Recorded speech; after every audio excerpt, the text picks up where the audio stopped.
Welcome, I'm Anthony. Today I want to take a look at the AMD Radeon RX 500 series, and it's something you consider for your next graphics card upgrade or your next computer build.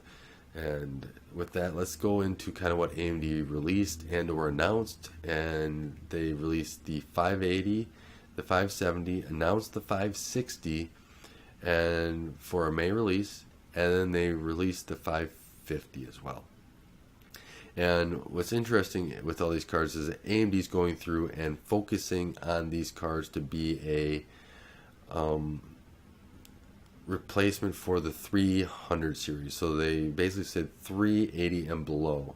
They're not focusing on the 400 series. So if you have a 400 series, you're good. You got this down pat, and don't even look at these for upgrading. If you're looking to upgrade, right now you're probably looking then for an NVIDIA card, or you're going to go through and you're waiting on Vega to get something to be able to do probably 4K or great 1440p content. But for the purpose of these cards, they're going in, and AMD was upfront about this, is that they're focusing on making sure that this is all for the 380, 370, 360 and below.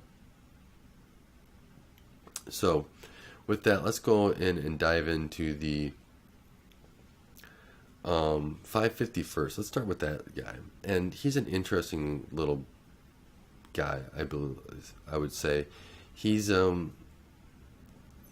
very low end. It's about 1.2 teraflops, but he has 4K playback. He has HVAC content on. He has HVAC on him as well, and it also supports HDR and FreeSync too. So this little monster is kind of an interesting one that to put in what I would consider is my media center, and that's what I would put him in, is my media center. I don't do really any gaming on him, but if I got a 4K TV, I would plop this in and have all that seamlessly, especially if I had HDR on there too, so I could then use that. And it's not something I would game a lot on, but it's something that I would use some of the features for that media center system as well.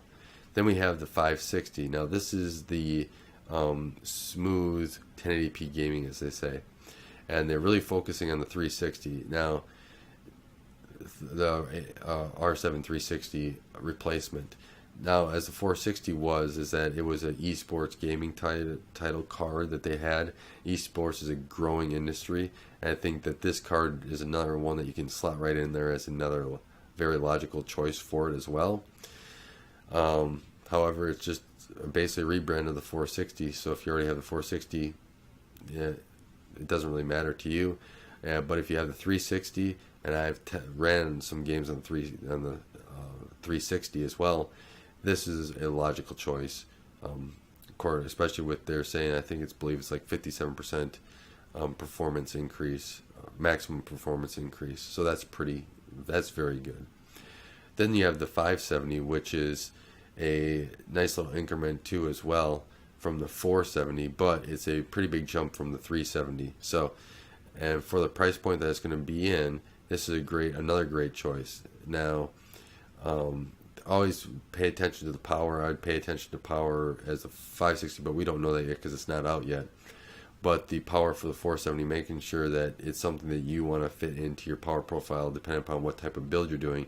If it's a small build, you may want to do something a little less power so you don't have a loud fan as well, or so because of cooling. So with that, let's jump into the 580, which is comes in 4 and 8 gigs as well, and 4 gig card starts at about $199, which is a great entry level. They're still focusing as a VR card as well, and so you get a VR entry, something very easy to go into entry with, and to get inundated with VR if you want as well. And they're looking at this as 1440p gaming as well, so smooth 1440p, and it should do pretty well overall. I believe it's just competing with the 1060, and basically the 480, which it replaces, another rebrand as well, as we've stated before, and I think many other people stated, but I don't know if you can say it enough. But they say that you have great gains from the 380, and that's where it's really focusing. So I didn't get any of these cards to review. We're not at that stage yet to have the cards sent to us, and I'm not at the stage yet to go buy all the cards and test them all. However, if I do get one in and I want to put it in my media center, especially the 550, I will be reviewing it, telling you how it performs overall. And I want to thank you for your continued support. I want to thank you for leaving your comments below and tell me what you think about the RX 500 series and if it's something that is worth it. I think that overall it is in certain areas. I think the 1060 kind of beats it out in a lot of areas as well too. It can kind of throw punches at the 1060 as well for the 580, but these are considered if you're in specific situations. If you're doing a new build that's a 1080p build, yeah, you're going to want it. If it's, if you're doing a new build that's going to be higher end, probably not. You're probably going to wait for Vega or go with an NVIDIA card. So with that, I want to thank you for watching, and I want to thank you for your support. Thanks for watching Gray Overload. If you like this content, be sure to subscribe, and don't forget to follow me on Twitter at Gray Overload.